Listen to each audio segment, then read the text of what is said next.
So, allusions are a figure of speech where the poet, in this case, is going to reference something else.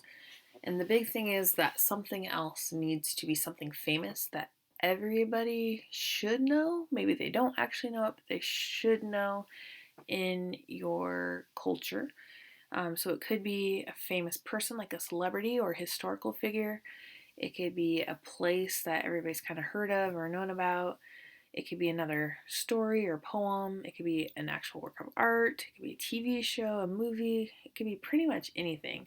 And illusions can be pictures. They can be whole shows in and of themselves. They can be whole books. But obviously, this is poetry class, so we're only going to worry about ones in poetry.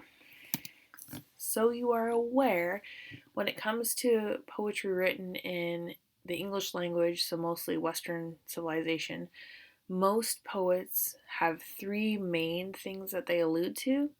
Number one is the Bible, and that has been just for centuries that poets have done this in the US and Britain.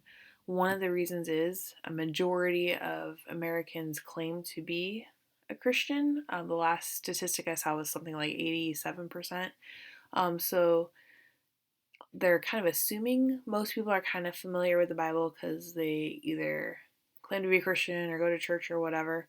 But even atheist poets use the Bible just because it's something that is so big in our culture that most people, even if they have never read it or gone to church or claim to be a Christian, at least kind of know what it's about or know some of the stories from it. The second one is Shakespeare. Shakespeare wrote 154 sonnets, 37 plays, 4 long poems, and for whatever reason, people loved his stuff and passed it along, and it came with a lot of the settlers to the US, and they would travel around the US and put on shows in small towns. And so they're expecting most Americans to kind of be familiar with some of his big plays and know the basic plot lines of them. And then the last one is Greek and Roman mythology. Back in Shakespeare's day and age, if you went to school, which not everybody did, but if you did, you were expected to learn Hebrew and actually read parts of the Bible in it. You were expected to learn Latin and Greek so that you could read parts of the Bible also, as well as Greek and Roman mythology. So it was part of the school system that you learn those kinds of things. Even back in the 90s, when I was in high school, we had to learn Greek mythology in our English 9 class. We had to actually read a whole book on Greek mythology, and it was part of our world history also. I remember having a test on the major Greek gods and having to give a report on the goddess Athena to the rest of the class. So it was a big part of what we had to learn in school. As you are in school, you might have noticed that's kind of gone by the wayside, but Percy Jackson series of books kind of made it popular again more recently. So those are the big three that just in American and Western culture, people are just kind of expected to know and be familiar with those basic stories, even if you aren't. Thankfully for you, if you're not familiar with any of these, you could always Google it and kind of find out what's going on. The big thing is that when a poet uses an allusion, they're kind of trying to do two things. One, they are trying to make a bigger connection. So they're connecting their poem to something else which connects to you, and that just kind of brings everybody together full circle. And two, it kind of saves some time. So instead of having to explain the story that they're alluding to, they can just say the name of a character from that story or make a reference to it and assume you know it and then move on from there. So it keeps their poem shorter. Here are just a couple of examples that are non-poems. So the first one is some lyrics from a song by Arctic Monkeys that says, "Oh, there ain't no love, no Montagues or Capulets, just banging tunes and DJ sets." So they're not going to waste time telling you the plot line of Romeo and Juliet. They're hoping everybody kind of knows that when you're talking about Montagues and Capulets, you're talking about two feuding families from the story, Romeo and Juliet. So you just have to know that storyline to catch what they're saying here. And they're making a connection between you, the listener, the play, and their song. So hopefully you would read this and figure out that they're talking about some kind of grudge, that they're hating each other. So that maybe they're just trying to ignore each other over what they're listening to for the music. This picture is an allusion as well as et tu, Brute. That's the line that goes with this picture from the movie Aladdin. So the genie here says that of Sebastian, the crab, when he's pulling him out of a recipe book. And when people see this, they are expected to know exactly where it came from because it's so famous. This is a line from the play Julius Caesar by Shakespeare, but it's also a historical story of when Caesar Augustus was betrayed by his friends and his nephew, I believe Mark Antony was his nephew, and they all stabbed him and killed him in real life and in the play.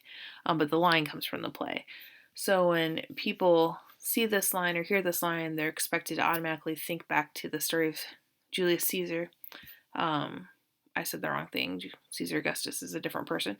And they're supposed to be expected to know that means like betrayal, that somebody who you thought was close to you is betraying you. So this lengthy poem by Tupac Shakur has lots of allusions in it. That's why I decided to put it in here for an example. And it's called Liberty Needs Glasses. I think, if I remember right, he also has a song by the same title. But he's got tons of allusions here. Some are historical things. Some are little less known, but that's just because we're young. And if you actually grew up in this time period, you would know what he was talking about. So the first allusion is Lady Liberty. So if you don't know, Lady Liberty refers to the Statue of Liberty. So it's saying, excuse me, but Lady Liberty needs glasses. So apparently she can't see very well. And so does Mrs. Justice by her side. So if you don't know, Mrs. Justice is referring to Lady Justice who holds the scales in her hand and she's blindfolded. Says, both the broads are blind as bats, stumbling through the system, Justice bummed into Mutulu and tripping on Geronimo Pratt, but stepped right over Oliver and his crooked partner Ronnie. So, basically, you can pick out allusions because there'll be words that maybe you don't know. But Mutulu is the name of Tupac Shakur's stepdad, and Mutulu was really famous as a civil rights leader. And Mutulu was involved in a robbery that resulted in the murder of 2 officers, I believe it was, at least 2 people. And then, even though he wasn't the one who pulled the trigger, he was just kind of there. He was sent to prison. And then Geronimo Pratt was also a famous civil rights leader, a leader in the Black Panthers. And he was wrongly accused of murder. Not only that, but they purposely hid evidence that showed he was innocent. And so after serving time, they were able to get that evidence and prove he was innocent, and he was finally released. So these allusions are showing that liberty and justice have some issues, and he gave 2 examples, and you'd have to understand who those people are to get what he's talking about. And then it said it stepped right over Oliver and his crooked partner Ronnie. So then these 2 are allusions too. Oliver refers to Oliver North, and Ronnie refers to the former president Ronald Reagan, and he is referring to a time when they illegally sold weapons to Iran in the exchange of hostages. So these 2 guys, Mutulu and Geronimo Pratt, got in trouble, were imprisoned, but Oliver and Ronnie were not imprisoned for what they did. So he's talking about the fairness and the justice behind it. Then he moves on to even more allusions. So Justice stubbed her big toe on Mandala. So that's Nelson Mandela. And Mandela, sorry. I can't pronounce things tonight. And he is a famous president in South Africa.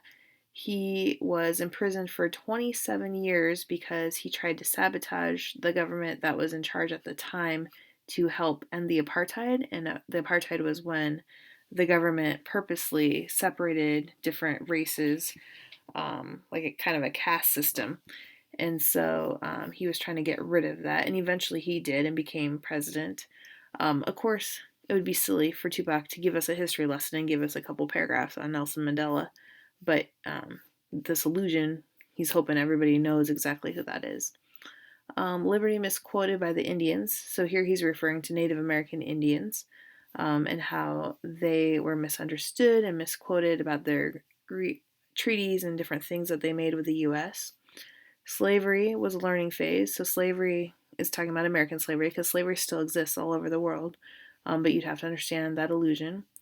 Forgotten with a verdict while justice is on a rampage. Four endangered surviving black males. I mean, really, if anyone really valued life and cared about the masses, they'd take them both to Penn Optical and get 2 pair of glasses. So this four engendered surviving black males, I did not look this one up to see if I could find what it meant. But I'm assuming there was probably something going on in the 90s when he wrote this song that he's being specific about. So again, like if you don't understand the illusion, you could just Google it. And then this part, 2 pen optical, 2 pair of glasses, he's referring to the lens crafters deal, where you can get glasses because he wants 1 pair for Lady Liberty and 1 pair for Miss Justice. So tons and tons of allusions here, and you just want to understand the poem or what he's talking about if you have no idea who Mutulu is, Geronimo Pratt, Oliver North, Ronald Reagan, Nelson Mandela, etc. So you have to be well-rounded, well-educated to understand poetry that has allusions in it.